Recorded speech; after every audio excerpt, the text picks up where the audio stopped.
Sebab apa? Sebab tiga golongan ini, mereka akan nampak Dajjal ni sang penyelamat. Mereka akan nampak Dajjal ni adalah hero kita. Ustaz, pintu rumah saya ni, rumah saya kondo. Macam mana? Dajjal akan pergi rumah kalian, akan ketuk pintu rumah kalian. Seorang bapa tak akan sanggup melihat anaknya dalam keadaan kesakitan. Seorang suami tak akan sanggup melihat isterinya dalam keadaan kehausan dan kesakitan. Assalamualaikum warahmatullahi wabarakatuh. Alhamdulillahi rabbil alamin. Wassalatu wassalamu ala asyrafil anbiya'i wal mursalin Sayyidina Muhammad wa ala alihi wa sahbihi ajma'in. Allahumma salli wa sallim ala Sayyidina Muhammad wa ala alihi wa sahbihi ajma'in. Rabbi shrah li sadri wa yassir li amri wahlul 'uqdatam min lisani yafqahu qawli. Rabbi yasir wa la tu'asir wa tamimil khair ya karim, amma ba'du. Jadi alhamdulillah, kita dah masuk pada episod yang ke-8 siri 10 tanda besar kiamat, daripada episod 1 sampailah episod yang pada hari ini kita akan bincangkan. Baik, kita masih lagi berada dalam satu tempoh perkongsian, iaitu tanda besar kiamat yang kedua adalah kemunculan lelaki yang sangat jahat di atas muka bumi Allah Subhanahu wa taala, yang mana seluruh sihir akan terkumpul padanya, yang menyebabkan dialah lelaki yang paling kuat di atas muka bumi Allah pada ketika itu, yang bernama Al-Masihud Dajjal. Sebelum ni kita pernah bincangkan macam mana berapa tempoh Dajjal akan keluar, dekat mana Dajjal akan keluar, berapa ramai pengikut yang akan ikut Dajjal pada hari pertama. Semua tu kita dah bincang pada episod yang ke-7. Baik, umat Nabi SAW akan bertemu dengan dua makhluk yang sangat jahat di atas muka bumi, dan akan bertemu dua pemuda yang sangat baik di atas muka bumi Allah Subhanahu wa taala pada saat itu. Yang mana dua makhluk yang sangat jahat, salah satunya adalah Dajjal dan yang kedua adalah Ya'juj wal Ma'juj. Maka pada kali ini adalah topik berkaitan dengan Dajjal. Macam mana Dajjal akan keluar, dekat mana Dajjal akan keluar.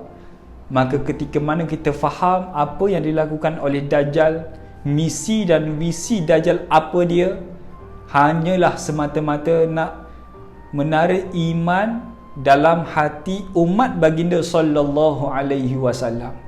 Maka ketika mana Nabi menceritakan tempoh lamanya Dajjal akan berada di atas muka bumi Allah Subhanahu wa taala, ketika itulah para sahabat tanya pula soalan kedua. Soalan pertama, sahabat dah tanya kepada Nabi, kan, macam mana kita nak solat ya Rasulullah, dalam episod yang ke-7.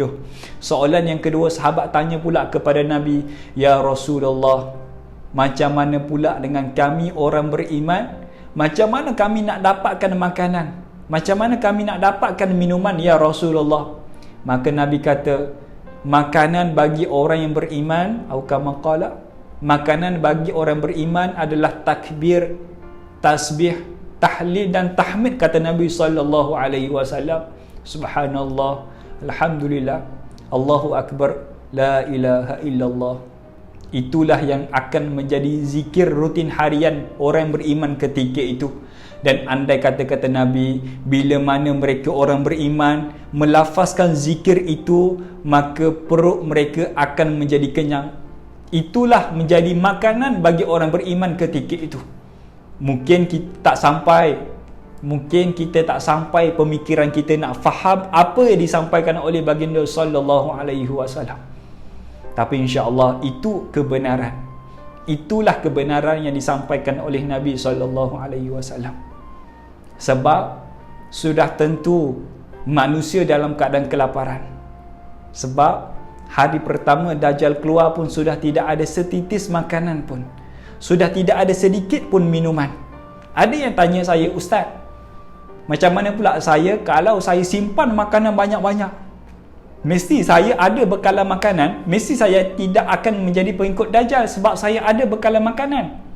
Boleh jadi dia lupa, sebelum keluarnya Dajjal, bumi akan mengalami kemarau dengan sangat dahsyat. Dia tidak akan menjadi tiba-tiba tidak ada makanan, tak akan jadi macam tu. Dia akan sikit by step. Bumi akan mengalami kemarau dengan sangat dahsyat, menyebabkan kekeringan sungai, laut, air pun akan menjadi kering. Bumi tidak keluarkan hasil demi sikit. Dan bila mana tepat hari kemunculan Dajjal, hari itu jugalah sedikit makanan dan minuman pun tidak akan ada. Meskipun kita nak simpan makanan, tetapi sebelum berlakunya Dajjal, sebelum keluarnya Dajjal, bumi akan mengalami kemarau yang menyebabkan manusia akan menggunakan seluruh makanan yang mereka ada, menyebabkan mereka akan guna simpanan air yang mereka simpan sebelum ni, kalaulah dia simpan. Cuba kita bayangkan macam suasana banjir yang berlaku pada tahun ini, yang mana tidak pernah dijangka oleh manusia. Baru 2-3 hari tak makan, sudah pun manusia hilang pertimbangan mereka, memecahkan, masuk dalam pasaraya, pecahkan pintu pasaraya semata-mata nakkan makanan, nakkan minuman, nak bagi anak bini mereka dekat rumah, nak bagi anak bini mereka makan dan sebagainya. Hilang pertimbangan mereka baru 1-2 hari. Lalu bagaimana pula dengan zaman Dajjal, yang hari pertama pun seumpama 1 tahun? Sudah tentu manusia akan hilang pertimbangan manusia. Mereka akan berpusu-pusu pergi bertemu dengan Dajjal. Agak-agaklah kalaulah 1 minggu tak turun hujan dekat bumi. Apa yang berlaku dekat tasik? Apa yang berlaku kepada bumi? Sudah pasti segala stok makanan kita akan habis. Sebab itulah bila mana mereka dapati bumi tidak mengeluarkan hasil, langit tak turunkan hujan, makanan tidak ada, air pun tidak ada, ketika itulah mereka dapat viral satu dunia. Mungkin viral dekat TikTok, viral dekat YouTube, Facebook dan sebagainya, wahakadha. Ketika itulah mereka dapati ada seorang manusia yang boleh bagi makanan kepada manusia yang lain, ada seorang manusia yang boleh supply minuman kepada manusia yang lain. Bahkan tak cukup dengan itu, manusia ini boleh beri harta kepada sesiapa sahaja yang nakkan harta, hanyalah syarat menjadi pengikut manusia itu Al-Masihud Dajjal. Sebab itulah bila mana manusia tahu yang Dajjal boleh beri makanan kepada mereka, manusia akan berebut-rebut pergi bertemu dengan Dajjal. Cuba kita bayangkan suasana kita, andai kata satu Malaysia mengalami banjir, na'udzubillah, minta jauh, tidak ada bekalan makanan, tidak ada bekalan minuman, yang ada, yang boleh supply makanan satu tempat sahaja, dekat Putrajaya contoh. Dekat Putrajaya sahaja ada makanan, dekat Putrajaya sahaja ada minuman yang bersih. Sesiapa yang nak boleh datang ke Putrajaya. Apa yang berlaku kepada manusia ketika itu? Andai kata sesiapa yang nak makanan, nak minuman, kena datang ke Putrajaya, ambil sendiri. Apa yang berlaku kepada manusia? Sudah tentu mereka akan berebut pergi ke Putrajaya, akan sesak-sesak Putrajaya, semata-mata mereka nakkan makanan, nakkan minuman. Itulah yang berlaku pada hari yang Dajjal keluar. Manusia akan hilang pertimbangan mereka, akan mengalami haus yang tersangklah haus. Manusia akan mengalami kelaparan. Manusia tak sanggup nak melihat bagaimana anak mereka derita. Seorang bapa tak akan sanggup melihat anaknya dalam keadaan kesakitan. Seorang ayah tak akan sanggup melihat anaknya dalam keadaan ketakutan. Seorang suami tak akan sanggup melihat isterinya dalam keadaan kehausan dan kesakitan.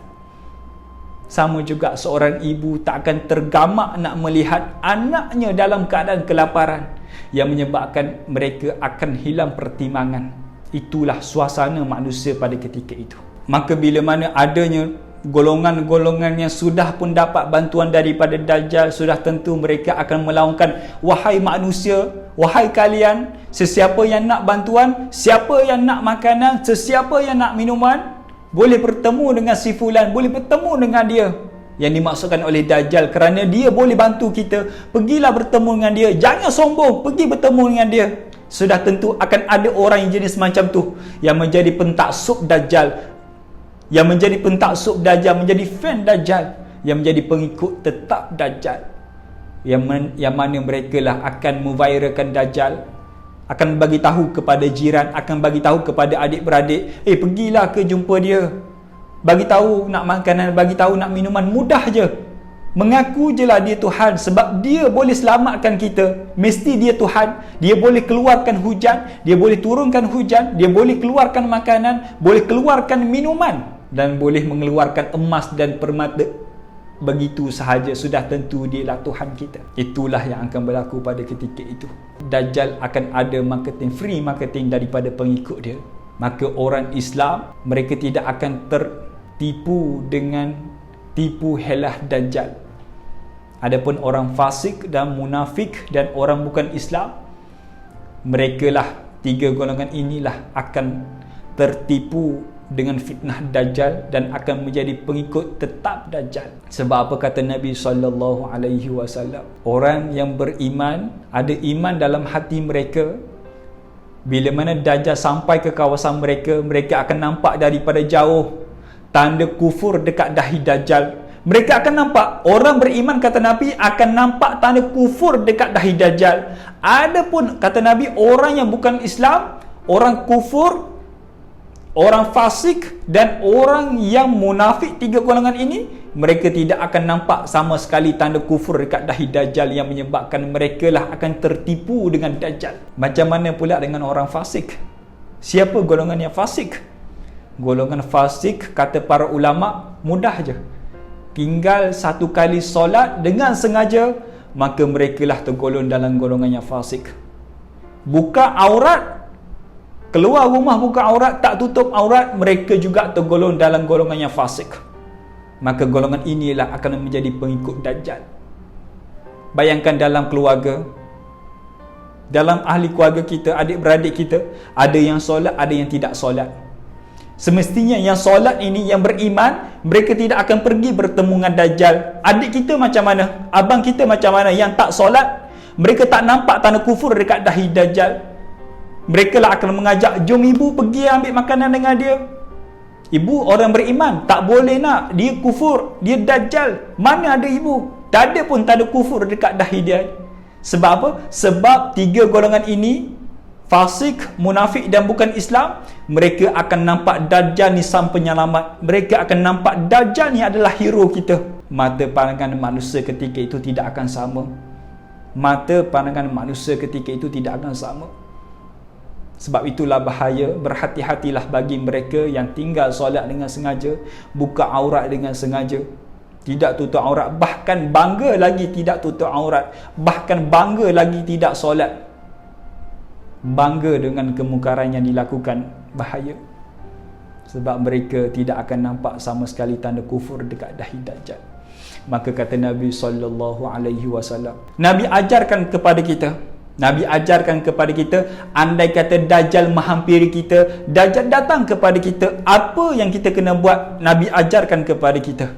Antara yang diajarkan oleh Nabi SAW, tak kala Dajjal menghampiri kalian, kata Nabi, ketika mana Dajjal menghampiri kalian, menghampiri kamu, kata Nabi, maka tutuplah kedua mata kamu.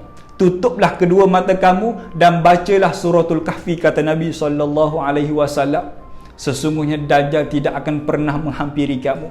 Itu yang diajarkan oleh Nabi. Bila mana Dajjal menghampiri kita, tutup kedua mata kita, jangan melihat, dan baca suratul Kahfi. Nescaya Dajjal tidak akan mendekati kita. Dan Dajjal ni akan keliling satu bumi. Dia akan pergi dekat mana ada manusia.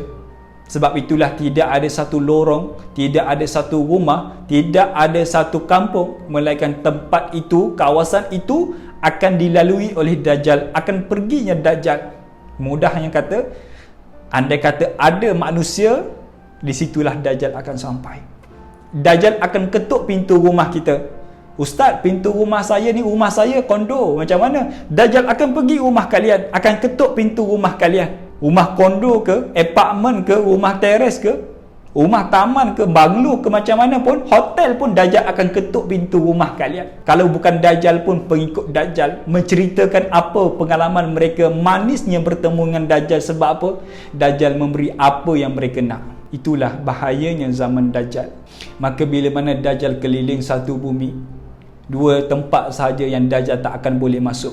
Yang nombor satu adalah Mekah. Kerana apa? Kerana seluruh kota Mekah dikeliling ataupun dikawal oleh para malaikat. Sama juga seluruh kota Madinah akan dikawal oleh para malaikat. Yang mana ketika itu bila mana Dajjal cuba nak masuk, bukan Dajjal tak mau masuk, tapi Dajjal sudah pun cuba nak masuk Mekah, Sudah pun cuba nak masuk Madinah, tetapi tidak boleh, dihalang oleh para malaikat. Dihalang oleh para malaikat. Dan ketika itulah jugalah Dajjal, bila mana dia dapati yang aku ni tak boleh masuk Mekah dan Madinah, maka Dajjal berundur dengan pengikut dia, naik ke satu bukit. Dia naik ke satu bukit yang bernama Jabal Mil. Dia naik ke satu bukit yang bernama Jabal Al-Mil. Ada sampai ke hari ini. Dia naik ke bukit Jabal Al-Mil, dekat saja dengan Madinah. Bila mana naik ke bukit itu, daripada jauh Dajjal boleh nampak bagaimana Masjid Nabawi, bagaimana terangnya Masjid Nabi sallallahu alaihi wasallam. Maka ketika itulah bila mana Dajjal duduk di luar kota Madinah, akan berlaku gegaran, kata Nabi, akan berlaku gegaran dekat kota Mekah, akan berlaku gegaran dekat kota Madinah. Gegaran yang pertama akan berlaku menyebabkan lelaki dan perempuan yang munafik daripada kota Madinah dan Mekah akan keluarnya. Akan keluar mereka menuju kepada Dajjal, beriman kepada Dajjal. Siapa? Mereka yang munafik daripada kalangan perempuan dan lelaki. Dan gegaran yang kedua akan berlaku yang menyebabkan golongan fasik dalam kalangan lelaki dan perempuan pun akan keluar, dan mereka pun akan menuju bertemu dengan Dajjal.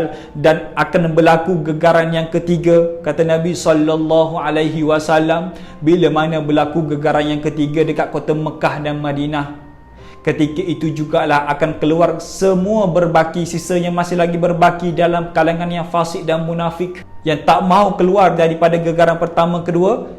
Tetapi gegaran yang ketiga, mereka terpaksa keluar menuju kepada Dajjal, beriman kepada Dajjal, menjadi pengikut Dajjal. Ingat, sekali menjadi pengikut Dajjal, maka selama-lamanya lah kita akan menjadi orang yang tidak beriman kepada Allah Subhanahu Wa Taala. Sebab itulah ada soalan, Ustaz, kalau saya ni tipu-tipu je beriman kepada Dajjal, tapi hati saya tidak. Fitnah Dajjal bukan seperti yang kita gambarkan. Fitnah Dajjal bukan seperti yang kita bayangkan. Sekali kita bertemu dengan Dajjal, sekali kita mengakui Dajjal sebagai Tuhan kita, maka selama-lamanya lah kita akan menjadi pengikut Dajjal sampailah kita mati. Itulah bahayanya fitnah Dajjal. Maka dalam keadaan kegawatan begitu, makin ramai yang menjadi pengikut Dajjal. Ramai sangat menjadi pengikut Dajjal. Ketika itulah kata Nabi sallallahu alaihi wasallam, akan ada seorang lelaki yang sangat berani, yang mana lelaki ini dia akan pergi bertemu dengan Dajjal. Ada ulama yang beristihad memberi pandangan yang lelaki yang Nabi maksudkan ini adalah Nabi Khidir alaihi salam. Cuma kebenaran dia macam mana, wallahu alam. Sebab Nabi kata akan ada seorang lelaki yang dia ni adalah beriman kepada Allah, iman sangat kuat, dan dia tak takut akan mati, dan dia tak takut kepada Dajjal. Dia keluar daripada kota nak bertemu dengan Dajjal, nak berdepan dengan Dajjal, nak mencabar Dajjal. Itu kita akan bincang dalam episod yang ke-9 insya-Allah. Maka itu saja dulu untuk episod yang ke-8 pada kali ini. Moga-moga apa yang kita gambarkan suasana Dajjal yang berlaku, moga-moga kita terlindung daripada fitnah Dajjal, kita tidak bertemu dengan fitnah Dajjal. Dan moga-moga andai kata ada keturunan kita nanti ni sempat bertemu dengan Dajjal, kita doakan supaya keturunan kita tergolong dalam golongan orang yang beriman kepada Allah dan tidak tertipu dengan fitnah Dajjal. Itu saja untuk video kita pada kali ini. Moga-moga apa yang saya sampaikan memberi manfaat. Kongsikan kepada kawan-kawan juga, kongsikan kepada ahli keluarga juga, supaya mereka tahu macam mana dahsyatnya fitnah Dajjal. Itu saja. Assalamualaikum warahmatullahi wabarakatuh.